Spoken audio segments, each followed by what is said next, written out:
الحمد لله وكفى وسلام على حبيبه المصطفى أما بعد فأعوذ بالله من الشيطان الرجيم بسم الله الرحمن الرحيم سبحان الذي أسرى بعبده ليلا من المسجد الحرام إلى المسجد الأقصى الذي باركنا حوله لنريه من آياتنا إنه هو السميع البصير صدق الله مولانا العظيم۔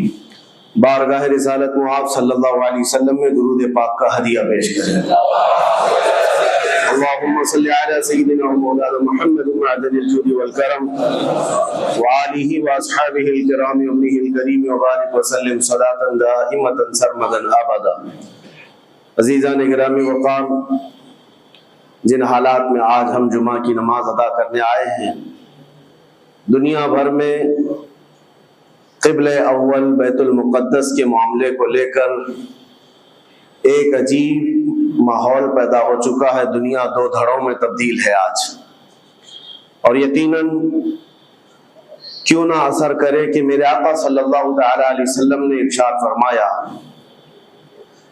بیت المقدس جس زمین پر آباد ہے، حضور پاک صلی اللہ علیہ وسلم کے فرمان علی شان کا مفہوم ہے سید البقاع، یعنی زمین کا جو سردار علاقہ ہے وہ بیت المقدس کا علاقہ ہے۔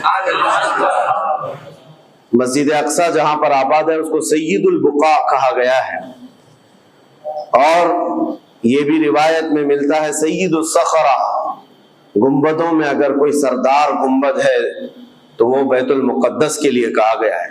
اور قرآن نے یہ فرمایا الذی بارکنا حولہ، مسجد اقصی کے متعلق فرماتا ہے رب تعالیٰ کہ وہ مسجد اقصی جس کے ارد گرد ہم نے برکتیں رکھی لِنُرِيَهُ مِنْ آیَاتِنَا، تاکہ ہم اپنی نشانیاں انہیں دکھائیں۔ تو یہ اللہ تبارک و تعالیٰ کی اس مقدس سرزمین جس کو ارض مقدس کہا گیا ہے، نام ہی میں مقدس موجود ہے، اور یہ آج سے نہیں بلکہ روایت میں ہے خانہ کعبہ کی تعمیر کے فوراً بعد حضرت ابراہیم علیہ السلام نے بیت المقدس کی تعمیر فرمائی، اور ہزاروں انبیاء اکرام علیہ السلام کا وہ قبلہ رہا، اور وہ ان کی مرکز عبادت بھی رہا، اور ایک نہیں تقریباً 30,000 کے قریب انبیاء اکرام علیہ السلام مسجد اقصی کے ارد گرد دفن ہیں، آرام فرمائیں۔ جہاں اللہ کا ایک ولی دفن ہوتا ہے وہ برکت کی جگہ ہے، اور جہاں 30,000 نبی دفن ہوں، اور وہ بھی اولو العزم پیغمبر حضرت ابراہیم علیہ السلام، حضرت اسحاق علیہ السلام، حضرت یعقوب علیہ السلام، حضرت موسیٰ علیہ السلام، حضرت زکریہ علیہ السلام، یہ سب وہ انبیاء کرام علیہ السلام ہیں جو رسولان اعظام بھی ہیں، شریعت والے ہیں۔ یہ سب بیت المقدس کے ارد گرد ہیں۔ یہاں پر کچھ بھی اثر ہونا پوری دنیا پر بھی اس کا اثر پڑتا ہے، اور آج ہم دیکھ رہے ہیں جو حالات پوری دنیا میں پیدا ہوئے ہیں، اور چاہے وہ یورپ ہو کہ امریکہ ہو، افریقہ ہو کہ رشیا ہو، عرب ممالک ہو کہ ہند ہو، ان سب کو کچھ نہ کچھ کہنے کی آج ضرورت پیش آ رہی ہے۔ کیوں؟ اس لیے کہ وہ ایسا سینٹر ہے، ایسا تقدس ہے وہاں پر جس میں پوری دنیا انوالو ہو ہی جاتی ہے، اور برسوں سے لے کر وہ جنگ کا میدان رہا، اور حضور پاک صلی اللہ تعالیٰ علیہ وسلم نے بیت المقدس کے لیے کیا فرمایا؟ صحابہ نے جب اس زمین کے بارے میں پوچھا تو میرے آقا نے فرمایا وہ حشر و نشر کی جگہ ہے، حشر و نشر کی جگہ ہے، یعنی قیامت کے قریب سارے لوگوں کو ادھر ہی ہانک دیا جائے گا، اور قیامت وہیں آنی ہے۔ حشر و نشر کی جگہ ہے، حضور پاک صلی اللہ تعالیٰ علیہ وسلم نے فرمایا، اور فرماتے ہیں میرے آقا ہو سکے تو تم جا کر اس میں نماز پڑھ لو، اس لیے کہ اس کی ایک نماز دوسری مسجدوں کی 1000 نمازوں سے افضل ہے۔ یہ مسجد اقصی کے متعلق میرے آقا صلی اللہ علیہ وسلم کا فرمان علی شان ہے۔ پھر صحابہ اکرام نے پوچھا کہ اگر کوئی جا نہ سکے میرے آقا بیت المقدس اور نماز پڑھنے کی اس کو استطاعت نہ ہو وہاں جا کر، تو کیا کرے؟ حضور اکرم صلی اللہ علیہ وسلم نے فرمایا کم از کم تیل کا ہدیہ تو بھیج دے تاکہ وہاں چراغ جلانے کے کام آئے۔ یہ حدیث پاک میں ابن ماجہ کی حدیث ہے۔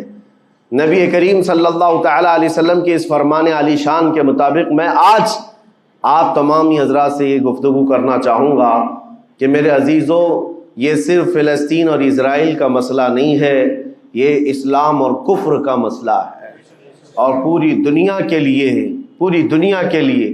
اگر وہ حقیقت کی نگاہیں رکھتی ہیں، چاہے وہ کسی بھی قوم سے وابستہ ہو، چاہے وہ کوئی بھی دین اور دھرم سے تعلق رکھتے ہو، میں ان سے کہتا ہوں اگر اینک تمہارے اوپر جھوٹ کی نہیں پڑی ہے تو آنکھیں کھول کر دیکھ لو ظلم اور بربریت کس جگہ ہے اور حق کے لیے لڑنے والے کون ہیں۔ یہ ہر ایک منصف مزاج آدمی بھی آج پہچان سکتا ہے کہ کون نہتہ مارا جا رہا ہے اور کون سپر پاور طاقت پر کھڑے ہو کر اپنے مظلوم ہونے کا دعویٰ کر رہا ہے۔ ہر دنیا کا انصاف پسند آدمی آج بول سکتا ہے، لیکن یہ دور بھی امتحان کا ہے۔ جتنے کیڑے مکوڑے دل میں بغض و عداوت رکھتے ہیں اسلام کے، وہ ظالموں کے ساتھ کھڑے ہوئے نظر آتے ہیں، آج ظالموں کے ساتھ کھڑے ہوئے نظر آتے ہیں۔ نبی کریم صلی اللہ تعالیٰ علیہ وسلم نے فرمایا مسلمانوں آپ اپنی اوپینین، اپنی رائے کیا رکھتے ہیں یہ بہت امپورٹنٹ ہے، دنیا کیا کہتی ہے اس سے مجھے غرض نہیں، تمہارا تعلق تمہارے نبی پاک کے فرامین سے ہے۔ خبردار خبردار، تم کبھی ان ظالموں کی حمایت میں نہ آنا، ورنہ قرآن کہتا ہے وَلَا تَرْكَنُوا، اللہ تعالیٰ فرماتا ہے اس طرف تم توجہ بھی مت کرنا، جھکاؤ بھی مت رکھنا جس طرف ظالم گئے، جس طرف ظالم گئے ہیں اس طرف جھکاؤ بھی مت رکھنا۔ اور آج کہیں ایسا نہ ہو کہ دنیا تمہارے پاس بہت آ گئی، چکا چوند دنیا دیکھ کر، جیسے امارات والے ہوئے، متحدہ عرب امارات، دبئی جیسے آج انٹرنیشنل سٹی ان کے پاس مل گئی ہے، پوری دنیا وہاں پر تجارت کرنے لگ گئی، بحرین جیسے کنٹریز، ان کے پاس دنیا کی فراوانی آ گئی، تو آج وہ یہ سمجھنے لگ گئے کہ ہم کو مظلوم اور غریب فلسطینیوں کی مدد میں بات نہیں کرنی چاہیے، جو سپر پاور طاقت ہے اس کے ساتھ کھڑا ہونا چاہیے، کیونکہ ہماری ٹریڈنگ کا مسئلہ ہے، ہماری تجارت کا مسئلہ ہے۔ وہ یہ بھول گئے کہ ان کا اسلام کہاں ہے، ان کے آباء و اجداد کی روایت کہاں ہے۔ لیکن میں آپ سے کہتا ہوں ان کے نقشے پر چل کر کبھی اپنی رائے کو بدل نہ دینا۔ بعض مسلمانوں میں یہ گفتگو پھیلی ہوئی ہے کہ کیا ہم ہی مسلمان ہیں ہندوستان کے، کیا ہم ہی لوگ ہیں جو اپنی رائے بنائیں، وہ بڑے بڑے لوگ ہیں، عرب لوگ ہیں اور بڑے بڑے مشائخ ہیں وہاں پر، ان لوگوں نے رائے الگ بنائی ہے، وہ دنیا کے اور پیسوں کے پجاری بن گئے ہیں، ان کے ہاں نفس غالب آ چکا ہے اور شیطان کا ان کے اوپر غلبہ ہے، وہ حق نہیں دیکھ رہے ہیں۔ میرے عزیزوں کہیں تم اپنی رائے اس طرح بنا لیے تو حدیث کو جھٹلانے والے ہوں گے۔ اللہ کے حبیب صلی اللہ علیہ وسلم کی حدیث سناتا ہوں، حضور پاک صلی اللہ علیہ وسلم فرماتے ہیں لا تزال عصابة من امتی یقاتلون على ابواب دمشق وما حولها وعلى ابواب بیت المقدس ظاہرین علی الحق۔ حضور پاک صلی اللہ علیہ وسلم فرماتے لا یضرهم خذلان من خذلهم ظاہرین علی الحق الى ان تقوم الساعہ۔ میرے آقا فرماتے ہیں قیامت تک میری امت میں ایک جماعت ایسی ہوگی جو دمشق کے دروازوں پر اور بیت المقدس کے دروازوں کے اطراف میں حق کے لیے کھڑی رہے گی قیامت آنے تک۔ اور حضور پاک نے یہ بھی فرمایا، میرے آقا مخبر صادق صلی اللہ علیہ وسلم کے فرمان آج ہم اپنی آنکھوں سے دیکھ رہے ہیں۔ حضور فرماتے لا یضرهم خذلان من خذلهم۔ میرے آقا فرماتے ہیں دنیا کے بڑے بڑے دھوکہ دینے والوں کا دھوکہ انہیں کچھ اثر نہیں کرے گا، انہیں کوئی نقصان نہیں پہنچائے گا۔ آج بڑے بڑے پیٹروٹ میزائل داغ کر کے اگر وہاں کے علاقوں کو ختم کرنے کا دعویٰ کر رہے ہیں تو مجھے میرے نبی کے فرمان پر یقین ہے یہ کبھی نہیں ہو سکے گا، کبھی نہیں ہو سکے گا۔ کچھ عمارتوں کے گر جانے اور کچھ بچوں کے اور کچھ لوگوں کے قتل ہو جانے کا نام یہ جیت اور فتح نہیں ہے۔ میرے عزیزو آج ہم ان ظالموں کو دیکھ رہے ہیں جن کا دعویٰ تھا کہ دنیا میں ان سے بہتر ڈیفنس طاقت کسی کے پاس نہیں، ان سے بہتر بنکر کسی کے پاس نہیں، ان سے بہتر سائرن بجانے کی طاقت کسی کے پاس نہیں، پوری دنیا کو زہریلے ہتھیار بیچنے والی طاقتیں۔ آج ہم نے یہ بھی دیکھا ہے کہ صرف محض ایک چھوٹی سی جماعت سے ان کے ہاتھ پیر ڈھیلے نظر آتے ہیں اور ان کے جسموں میں کپ کپی نظر آتی ہے۔ پوری طاقت تمہاری ایک جگہ۔ میں بھی چند دنوں قبل عمرہ میں تھا، جب یہ پڑھ رہا تھا کہ ایک چھوٹی سی جماعت جس کو پورے انٹرنیشنل دنیا مل کر کے آتنکواد گھوشت کرتی ہے، امریکہ ہو، یو کے ہو اور دوسری بہت ساری طاقتیں، وہاں پر فلسطینیوں کی حمایت میں لڑنے والے ان مجاہدین کو یہ آتنکواد کہتے ہیں، ٹیررسٹ کہتے ہیں، جو اپنے چھوٹے سے علاقے کو بچانے کے لیے اپنی جانیں دے رہے ہیں، وہ آتنکواد ہیں، وہ ٹیررسٹ ہیں۔ ان کے پاس کھانے پینے کی چیزیں نہیں رہ گئی، ان کی کرنٹ سپلائی بند کر دی گئی، ان کا پانی بند کر دیا گیا، پھر بھی وہ آتنکواد ہیں۔ میرے عزیزو، یہ دنیا کا دغلا معیار دیکھو آپ۔ رشیا پورے یوکرین کو تباہ کرتا رہا، پورا راکھ میں بدل دیا۔ ان ظالم کتوں کی زبان پر کبھی نہیں آیا کہ رشیا آتنکواد ہے یا رشیا ٹیررسٹ ہے۔ یہ میڈیا میں بھونکتے رہے، رشیا اور یوکرین کی وار چل رہی ہے، زمین کا مسئلہ ہے۔ ارے ہزاروں لوگوں کو رشیا راکھ میں بدل کر رکھ چکا ہے، کیوں نہیں بولتے اس کے متعلق؟ کیوں نہیں کہتے کہ وہ آتنکواد ہے؟ اس لیے کہ یہ ظالم دجالی میڈیا جتنے ہیں، انہیں پتا ہے ان کے باپ داداؤں سے بڑی طاقت اس کے پاس موجود ہے۔ طاقتوں کی پوجا کرنا اور بڑی بڑی طاقتوں کو سلام کرنا یہ ان کی فطرت میں داخل ہے، اور ہم الحمدللہ مسلمان ہر وقت یہ فیصلہ رکھتے ہیں کہ جو غریب ہے، جو مظلوم ہے، وہ چاہے ایک سکہ بھی نہ رکھتا ہو، ہم اس کی حمایت میں ہمیشہ کھڑے رہتے ہیں۔ یہ اسلام کی خاصیت ہے۔ ہم طاقت و قوت اور تخت کو دیکھ کر کسی کی حمایت میں نہیں کھڑے ہوتے، بلکہ حق و باطل کو دیکھ کر اگر مظلوم چھوٹی سی جگہ پر بھی ہے تو ہم اس کے ساتھ کھڑے ہیں۔ اسلام میں ہو یا نہ ہو، اگر وہ مظلوم ہے تو اس کی آواز ہم اٹھاتے ہیں۔ عزیزان گرامی وقار، جس کو اپنی طاقتوں پر خوب بھروسہ تھا، میں ایک بات عرض کرتا ہوں، مسلمانوں آج جاگنے کی ضرورت ہے، بیداری کی ضرورت ہے۔ تمہارے دماغوں پر یہ پٹی ڈالی گئی ہے اور یہ بٹھایا گیا ہے، ان کے پاس بہت بڑی بڑی طاقتیں، تمہارے ادھر ادھر کرنے سے کچھ نہیں ہوتا، تمہاری آواز اٹھانے سے کچھ نہیں ہوتا۔ رب تبارک و تعالیٰ نے تمہیں یہ ظاہر کر دیا کہ میں ابھی پڑھ رہا تھا، اس چھوٹے سی علاقے میں غزہ پٹی میں بڑی بڑی دنیا کی 4 تنظیمیں، خفیہ خبر رساں ایجنسیاں موجود ہیں جو ان کی خفیہ خبریں ہر وقت پہنچاتی ہیں۔ وہ اسرائیل کی بھی ہے، امریکہ کی بھی ہے اور سعودی عرب کی بھی ہے اور ایجپٹ کی بھی ہے۔ 4 بڑے بڑی کنٹریز کی خفیہ ایجنسیاں کام کر رہی ہیں، اور سب کی سب خفیہ خبر رساں ایجنسیاں فیل ہو گئی، ناکام ہو گئی۔ اس کے باوجود اسرائیل کے درندوں کو یہ وحشتناک چیز دیکھنی پڑی۔ دنیا آج اس میں حیرت میں ہے کہ ایسا کیسے ہو گیا، ایسا کیسے فیل ہو گیا، یہ سسٹم کیسے کام نہیں کر سکا، ہمیں پہلے سے اطلاع کیسے نہیں ملی۔ میں قرآن پڑھ کر کے بتاتا ہوں، میرا رب فرماتا ہے وَمَكَرُوا وَمَكَرَ اللَّهُ وَاللَّهُ خَيْرُ الْمَاكِرِينَ۔ کافر منصوبہ بناتے ہیں اور اللہ خفیہ تدبیر کرتا ہے، اور اللہ کی خفیہ تدبیر غالب آتی ہے۔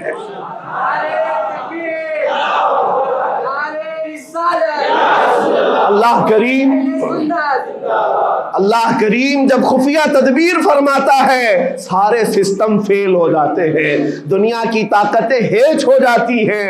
آپ کبھی یہ مت سمجھنا کہ دنیا کے پاس بہت بڑی طاقتیں ہیں، نہیں مسلمانوں، ایمان اس کا نام نہیں ہے۔ اقبال نے بہت پہلے کہا تھا، اللہ کو پامرد مومن پہ بھروسہ، ابلیس کو یورپ کی مشینوں کا سہارا۔ ان کے پاس یورپ کی مشینوں کا سہارا ہے، لیکن مسلمان کو اپنے رب کی طاقت پر بھروسہ ہے۔ میرا رب غالب حکمت والا ہے اور وہ قدرت والا ہے۔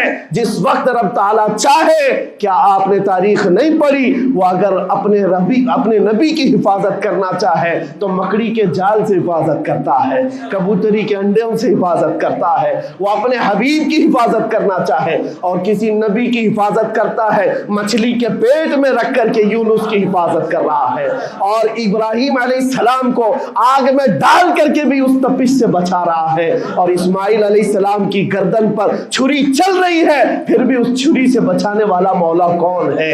اور سمندر میں اتر جانے کے بعد موسیٰ علیہ السلام کی بڑی فوج کو راستے دینے والا مولا کون ہے؟ آپ جانتے ہیں ابراہیم علیہ السلام کو آگ سے بچانے والا، یونس علیہ السلام کو مچھلی کے پیٹ میں زندہ رکھنے والا، موسیٰ علیہ السلام کو سمندروں میں راستہ دینے والا وہی خدا ہے جو اپنے حبیب کو کفار مکہ کے ہر ظلم سے بچانے والا، ان کے رات کے منصوبوں کو خاک میں ملانے والا، میرے حبیب کو ان کافروں کے سامنے سے ایسے گزارنے والا کہ وہ کافروں کی آنکھیں ہمیشہ کے لیے اندھی ہو کر رہ جائیں۔ وہ مولا کل بھی تھا، آج بھی ہے اور ہمیشہ رہے گا۔ وہ اللہ حی و قیوم ہے، اس کی ذات پر توکل رکھو، یقین رکھو۔ آج دنیا کے ان حالات کو دیکھ کر مسلمانوں کا ایمان اور مضبوط ہو جائے اور مضبوط ہو جائے۔ آپ یہ سوچتے ہوں گے ہمیں کیا کرنا چاہیے، ہم یہاں بیٹھ کر کیا کریں؟ میں تو اس بات کو کہوں گا آپ واٹس ایپ جہاد میں مصروف نہ رہیں، ادھر کی ادھر چیزیں شیئر کرتے ہوئے گھر میں بیٹھ کر کے رات بھر اپنی مرغن غذاؤں میں اور بستروں پر سوتے رہے نہیں۔ اگر تمہارا دل روتا ہے کسی ایک بچے کی آہ پر، تم پہنچ تو نہیں سکتے، لیکن کسی غریب کی ایک درد پر تمہارا دل روتا ہے، اللہ کی بارگاہ میں وہ بھی لکھا جاتا ہے، وہ بھی لکھا جاتا ہے اور تم کو ان کے شریکوں میں شمار کیا جاتا ہے۔ تم اگر رقت کے ساتھ بیٹھ کر کے دعا کرتے ہو، سوچو آج آپ اپنے گھر میں ہیں، تمہارا بیٹا نکلا، جوان بیٹا نکلا، اس کی خبر آئی کہ اچانک اس کی لاش کہیں تڑپتی ہوئی نظر آئی، جیسے خبر سنو گے تمہارا کھانا پینا حرام ہو جاتا ہے، تمہارے گھر بار کا چین و سکون غارت ہو جاتا ہے۔ کیا ہوتا ہے جب اپنا ایک جوان بیٹا کہیں کسی حادثے میں انتقال ہونے کی خبر بھی آ جائے، بے چینی اور گھر میں کوہرام مچ جاتا ہے۔ یہ چیز کیوں ہوتی ہے؟ کیونکہ تمہارا تعلق ہے، جسمانی بھی روحانی بھی تعلق ہے اپنے بیٹے سے۔ اور میرے آقا نے فرمایا مثل المؤمن کمثل جسد اذا اشتكى عضو تداعى له سائر الجسد بالسهر والحمى۔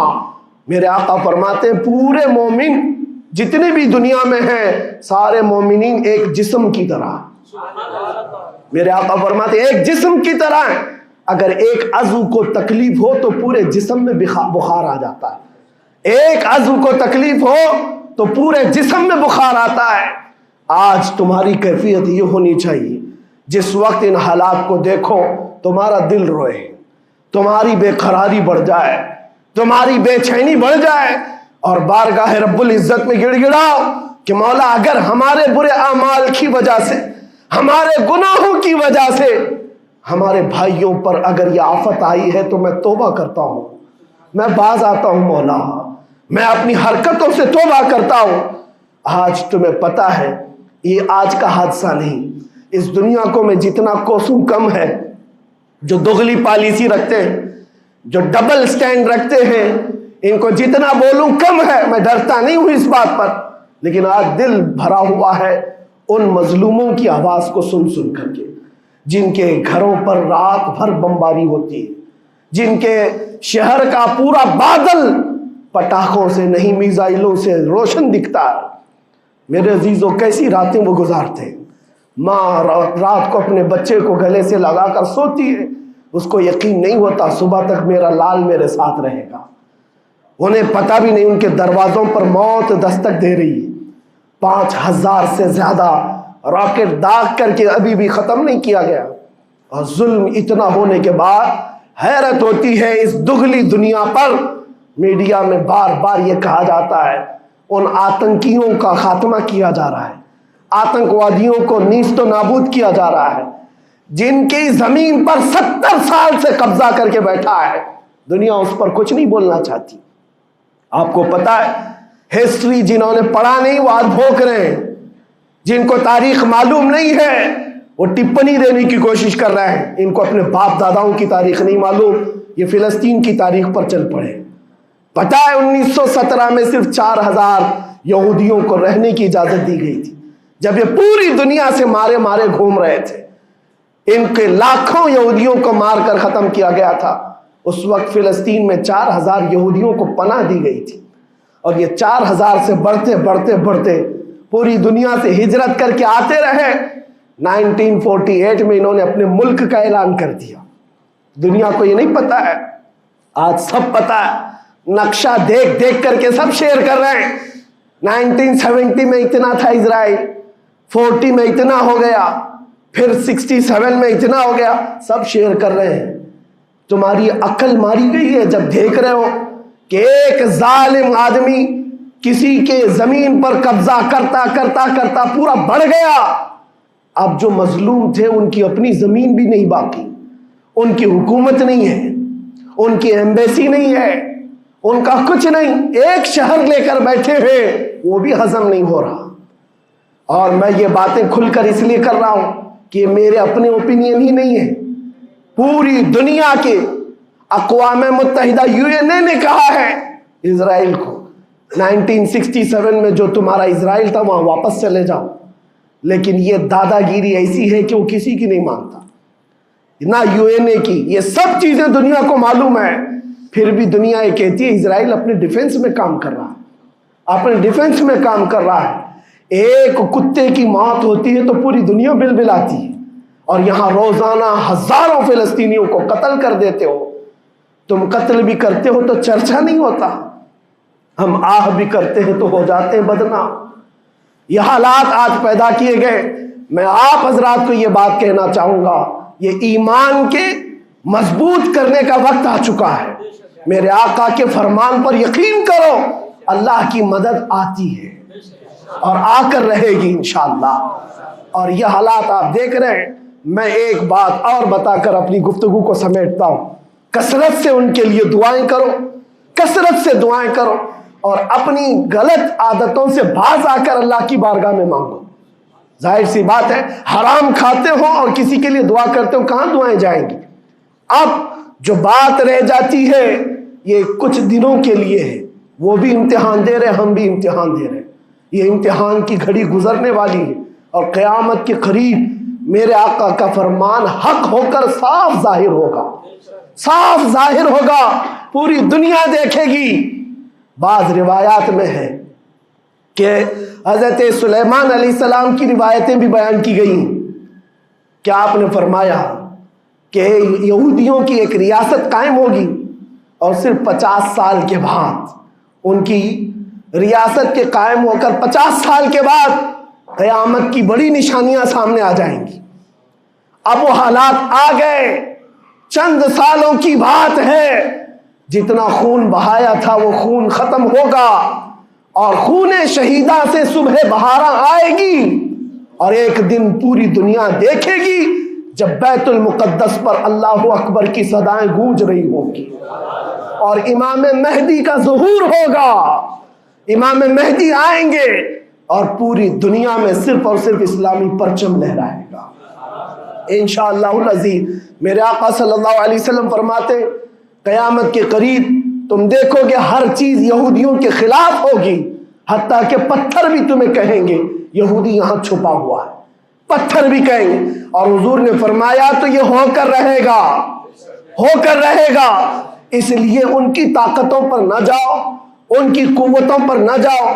آج جب ایک چھوٹی سی جماعت نے تمہارے ڈیفنس سسٹم کو للکار کر رکھ دیا ہے، وہ وقت بھی آئے گا جب خدائے جلال و جبروت والے مالک خدا کو، اللہ کریم کو جب یہ دکھانا ہوگا کہ اللہ تعالیٰ ایمان والوں کی کیسی مدد کرتا ہے، تو وہ دن بھی دیکھو گے جب کیڑے مکوڑے اور حشرات کی طرح ظالم حکومتیں فنا ہو جائیں گی.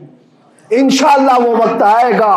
لیکن آپ تمامی حضرات اپنے دلوں میں رقت طاری کریں، اپنے دلوں میں ان غریبوں کے لیے، ان مظلوموں کے لیے دنیا کیا بھونکتی ہے اس کی طرف نہ جاؤ. کون کیا کہتا ہے، ان ظالموں کو ان کے ساتھ کھڑے ہونے میں شرم نہیں آتی. آپ کو پتہ ہے یہاں ہمارے ہندوستان میں بھی بہت سارے آج نکلے ہوئے سوشل میڈیا پر جنگ کر رہے ہیں، اور ان کو لگتا ہے اسرائیل کے ساتھ کھڑے. آپ کو پتہ ہے اسرائیل ایک ایسی یہودی ریاست ہے جو پوری دنیا کے کسی بھی دھرم کو نہیں مانتے. مسلمانوں کے بھی ویسی دشمن، ہندوؤں کے بھی دشمن، عیسائیوں کے بھی دشمن. ان کو پتہ ہی نہیں ہے، ان کو لگتا ہے وہ ہمارا ساتھی ہے، مسلمانوں کو مار رہا ہے تو ہمارا ساتھی ہے. جبکہ وہ صاف انکار کرتے ہیں کہ بتوں کی پوجا کرنے والوں سے ہمارا کوئی رشتہ ہی نہیں، وہ یہودی ہیں۔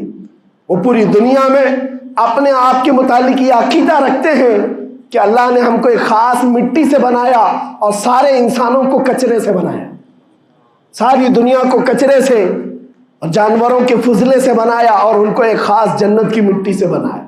اور قرآن میں یہ ذکر موجود ہے، اللہ فرماتا ہے وقالت اليہود نحن ابناء اللہ واحباؤہ، اے محبوب یہ یہودی کہتے ہیں ہم اللہ کے بیٹے ہیں اور اللہ کے محبوب ہیں۔ رب فرماتا ہے اے محبوب ان سے کہہ دے اگر تم اللہ کے بیٹے اور اللہ کے محبوب ہو تو مرنے کی تمنا کرو کیونکہ اللہ سے مل جائے، لیکن اللہ فرماتا ہے وَلَن يَتَمَنَّوْهُ أَبَدًا، وہ موت کی ہرگز تمنا نہیں کرتے۔ یہودیوں کے ہاں جینے کی ہوس بہت ہے، اور قرآن کہتا ہے لَوْ يُعَمَّرُ أَلْفَ سَنَةٍ، اگر ان کو 1000 سال کی زندگی بھی دی جائے تب بھی وہ مرنا نہیں چاہتے۔ یہودی مرنا نہیں چاہتے۔ یہی تو بات ہے میرے عزیزوں، دنیا میں اور ہم میں فرق یہ ہے وہ کہتے تو ہیں ہم اللہ کے بیٹے اللہ کے محبوب لیکن مرنا نہیں چاہتے۔ لیکن مسلمان کا بچہ جذبہ شہادت میں نظر آتا ہے، وہ ہمارے نزدیک موت کوئی حادثہ نہیں۔ ہمارے بزرگوں نے تو ہمیں یہ بتایا ہے کفن کندھے پر لے کر چلنا، موت آئے تو اوڑھ کر سو جانا، یہ نہ سوچنا کہ حادثہ ہوا ہے بلکہ یہ سوچنا ادھر آنکھیں بند ہوئی ادھر زیارت مصطفیٰ ہو گئی، ادھر میرے رب سے ملاقات ہو گئی۔ مولا کریم کی بارگاہ میں دعا ہے جب تک زندہ رہے عزت اور ایمان کے ساتھ زندہ رکھے۔ مولا غریب فلسطینیوں پر تو رحم فرما، مظلوم فلسطینیوں کو آزاد فرما۔ اے کریم ارحم الراحمین، تو نے فرمایا جب بندہ مجھے مصیبت میں پکارتا ہے میں اس کی پکار کو سنتا ہوں۔ اے مولا آج فلسطینیوں سے زیادہ کون مظلوم ہے، ان سے زیادہ کون مصیبت میں ہے اور تجھ سے زیادہ کون رحم کرنے والا ہے۔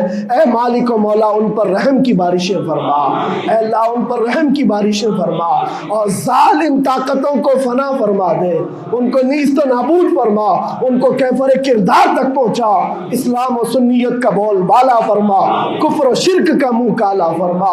وصلی اللہ تعالی علی خیر خلقہ محمد وآلہ واصحابہ اجمعین برحمتک یا ارحم الراحمین۔